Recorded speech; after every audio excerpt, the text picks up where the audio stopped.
आज का टॉपिक बहुत ही इंपॉर्टेंट होने वाला है। आप वीडियो को गौर से देखें और वीडियो को पूरा वॉच करें। अगर वीडियो अच्छी लगे तो वीडियो को लाइक, चैनल को सब्सक्राइब जरूर करें।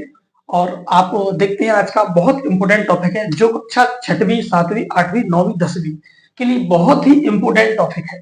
इंपॉर्टेंट कहें तो जो कि हर एग्जाम में आता है। देखते हैं अपन क्या है। कल हमने सीखा था साधारण ब्याज। साधारण ब्याज इसको हमने सीखा था। इसको सिंपल इंटरेस्ट कहते हैं। क्या है? एस आई बराबर P into R into T बटे 100। कल हमने सीखा था एक फॉर्मूला और डायरेक्ट में हमने सवाल उस सूत्र में लगाया था कि जिस प्रकार से सवाल सॉल्व हो गया था अपना। देखिए आज का टॉपिक है। अब इसी सूत्र फॉर्मूला हमारा यही रहेगा। इसके बाद अब आगे क्या चलेगा देखो दोस्तों, सवाल एक ही रहता है लेकिन तरीके उसके अलग अलग होते हैं करने के।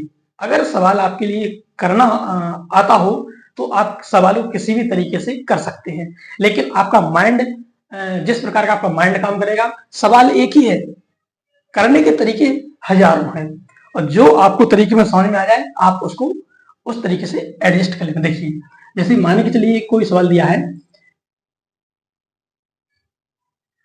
6000 का 15% से 2 वर्ष का साधारण ब्याज ज्ञात कीजिए। चलिए दोस्तों, अगर सवाल ऐसे में आया कि मान चलिए 6000 का 15% से 2 वर्ष का साधारण ब्याज ज्ञात कीजिए। साधारण ब्याज का क्योंकि हमको फॉर्मूला पता होना चाहिए। साधारण ब्याज का सूत्र होता है, इंग्लिश में कहें तो एस आई बराबर P into R into T बटे में कितना है 100। ठीक, ये हमको साधारण ब्याज का फॉर्मूला पता होना चाहिए पहले से, तभी हम इस सवाल को सॉल्व कर सकते हैं। कैसे? ये सवाल आपको हिंदी में भी आ सकता है क्योंकि इंग्लिश में भी आ सकता है। अगर डायरेक्ट में क्वेश्चन आएगा आपके लिए तो किस प्रकार का आएगा देखना कि इसमें दिया रहेगा कि पी का मान रहेगा 6000 आर का मान रहेगा 15% और टी का मान रहेगा 2 ईयर्स। ठीक, इतना भी आपको सवाल आ सकता है तो आपको कंफ्यूज नहीं होना है। आपको हमेशा इसमें करना क्या है कि इसमें पी का मान दिया, आर का मान दिया, टी का मान दिया, सिंपल सा हमें इसका ऐसा ही याद करना है। यानी इसको हमको साधारण ब्याज याद करना है। ठीक है, इसको हम डायरेक्ट भी कर सकते हैं और सवाल आपको इस प्रकार का भी आ सकता है, इस प्रकार का भी आ सकता है। और अधिकतर 6वीं, 7वीं, 6वीं में तो बहुत कम है, 7th, 8th और 9th और 10th इस सवालों का ज्यादा जोर रहता है। लगभग 4 अंक का 4 अंकीय सवाल है। ठीक, अब इसको देखते हैं क्या है। इसको डायरेक्ट फॉर्मूले में रखेंगे तो सूत्र लगाएंगे डायरेक्ट, इसको इक्वल में यहीं पे कर देते हैं। देखो एस आई बराबर P into R into T बटे में आएगा 100। ठीक, इसका फॉर्मूले में मान रखो जरा क्या है। पी का मान कितना है 6000 यानी 6000 इंटू आर का मान है 15%, टी का मान क्या है इसमें 2 वर्ष, बटे में कितना है 100। इसको काटेंगे 2 एकम 2, 2 से 2 पंचे 10, 0 का 0 कट गया। अच्छा, इक्वल के बराबर में लिखेंगे हम कि 6000 इंटू 15 बटे में कितना है 50।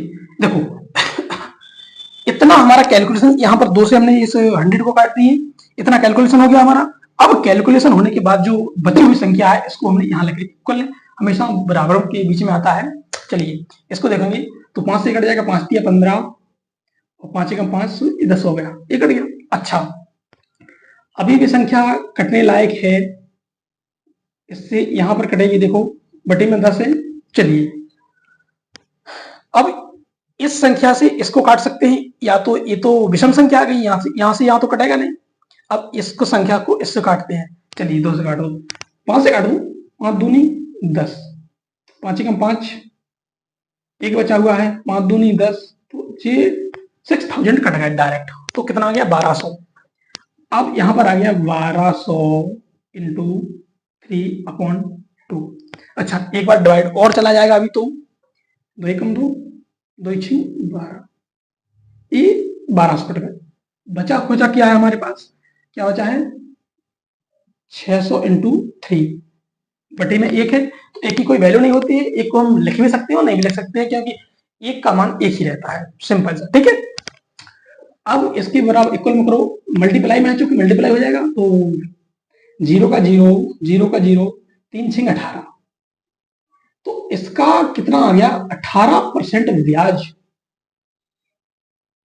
हमने किसी व्यक्ति से हमने कितने 6,000 रुपए लिए थे, 2 साल बाद उसके पैसे हमें मय ब्याज सहित चुकाना है, तो कितने आएंगे 6,000 तो ये है, ब्याज हमारे पास कितना निकल गया 1800 रुपए हमारा 2 साल का ब्याज हुआ है। चलिए, तो जो प्राइस बराबर ब्याज, जो मूलधन है, इन दोनों को ऐड करेंगे तो कितना होगा, कितना होगा हमारे पास मूलधन कितना था 6,000 प्लस 1800 ब्याज निकल के आ गया, इक्वल में कितना हो गया 6 7 यानी 7800 रुपया करीबन, ठीक, ये आपका कैलकुलेशन। तो इस तरह हम किसी भी मूलधन का, किसी भी ब्याज की दर से किसी का भी ब्याज निकाल सकते हैं। तो आपको भूलना नहीं है, अगर वीडियो आपके लिए, अगर वीडियो में अभी भी आपको समझ में नहीं आया तो आप कमेंट करके बताइए कि सर हमको ये समझ में नहीं आया, यहाँ पर आपने कैसे कैलकुलेशन किया है, तो हम आपके लिए दोबारा बता सकते हैं, ठीक है। लेकिन अब हमारा नया टॉपिक आता है, जो आप या तो इसका स्क्रीनशॉट ले लीजिए या फिर आप इसको नोट कर लीजिए, देख सकते हैं आप। अब आपके लिए सिलेबस से रिलेटेड क्वेश्चन मिलेंगे, जैसे मान के चलिए हिंदी का अलग है, मैथ का अलग है, इंग्लिश का अलग है, आपको तीनों सब्जेक्ट की कवर अच्छी तरीके से कराया जाए, और साइंस में विशेष 9th 10th 8वीं 9वीं 10वीं, इसके लिए साइंस हम विशेष बैच बनाएंगे इसी में, और इसके पर डे हम क्लास चलेगी, ठीक है। आप चैनल को अधिक से अधिक सब्सक्राइब कीजिए, लाइक कीजिए, शेयर कीजिए। तो ये आपको समझ में आ गया। चलिए दोस्तों, इसको नोट कर लीजिए या फिर आप ले लीजिए। जय हिंद, तब तक के लिए देखते हैं।